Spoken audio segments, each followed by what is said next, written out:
ओला dock YouTube channel को subscribe करें और बेल आइकॉन को दबाना मत भूलें। अस्सलाम वालेकुम।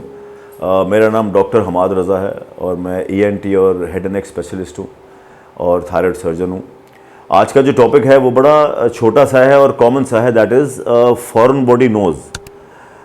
फॉरेन बॉडी नोज़ का मतलब होता है कि नाक में कुछ है बच्चों के जो अक्सर डाल लेते हैं और पता नहीं चलता, और माँ बाप को 1 महीने बाद बच्चा कहता है कि बाबा मेरा नाक बंद है, और आप जब नोट करते हैं उसके नाक से थोड़ी सी स्मेल आना शुरू हो जाती है और उसमें से रेशा निकलना शुरू हो जाता है। मैंने प्रैक्टिस में ये देखा यहाँ पे कि सबसे पहले जब बच्चा नाक बंद होने की शिकायत करता है और टोटल ब्लॉकेज होती है एक साइड पे, तो यूजुअली आप जब जीपी के पास जाते हैं या अपने डॉक्टर के पास जाते हैं तो वो नज़ले की दवाइयाँ और ड्रॉप्स देता है। पाकिस्तान के टॉप डॉक्टर्स के साथ अपॉइंटमेंट बुक करें, वो भी पेशेंट फीडबैक देखते हुए। लाखों लोगों की तरह पाकिस्तान के सबसे बड़े डॉक्टर नेटवर्क का फायदा उठाएं और आज ही ओला डॉक ऐप डाउनलोड करें। ओला डॉक, डॉक्टर का अपॉइंटमेंट आसानी से। मेरा यहाँ पे सिर्फ समझाने का ही मकसद है कि जो आजकल बच्चे हैं जब ये रबर या कोई ऐसी चीज़ नाक में डाल लेते हैं उसका पता नहीं चलता क्योंकि वो बहुत छोटा होता है, लेकिन 1-2 महीने बाद या हफ्ते बाद हमारे नाक की जो सिक्रीशंस हैं वो उसके इर्द गिर्द लपेट के उसको एक इतना बड़ा फॉरेन बॉडी यानी राइनोलिथ बना देती हैं।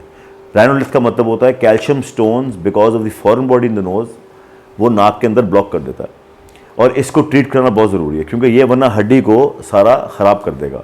तो आज का पैगाम सिर्फ छोटा सा ये है कि अगर आपके बच्चे के पास आपको लगता है कि नाक बंद है एक साइड का या दोनों साइड का, और उसके नाक से बदबू आना शुरू हो गई है और उसके नाक से खून आ रहा है या फिर गंदा मवाद आ रहा है, तो लाजमी ईएनटी के पास जाके एंडोस्कोपिकली चेक कराएं कि वो राइनोलिथ तो नहीं है, कहीं वो फॉरेन बॉडी नहीं है, क्योंकि हो सकता है बच्चे ने ना डाला हो। इसकी एक बहुत बड़ी वजह मैं आपको एक और बताता हूँ कि जब आप वॉमिट करते हैं बच्चे, तो जब खाना निकालते हैं तो कुछ पार्टिकल्स पीछे से हमारे नाक में चले जाते हैं। वो नाक में जाके वो चावल का दाना जो है वो हमारे गोश्त के पीछे फंस जाएगा और वहाँ पड़ा रहेगा, और एक वक्त आएगा कि वहाँ पे राइनोलिथ बनना शुरू हो जाएगा। तो इट इज़ नॉट नेसेसरी कि बच्चा डाले, ये वॉमिटिंग से भी आता है और बहुत चीज़ों से आता है। तो इसको प्लीज़ जाकर अपने डॉक्टर से चेक करवाएं। और एक और पैगाम ये है कि अगर ये 2 दिन से ऊपर हो गया है, जो कि माँ बाप को नहीं पता कब से अंदर है, तो ये सर्जिकली रिमूव होता है। इसको पूरा वॉश करना पड़ता है, वरना ये हर साल आएगा, हर 6 महीने बाद आएगा, क्योंकि इसके डिपॉजिट्स रह जाते हैं।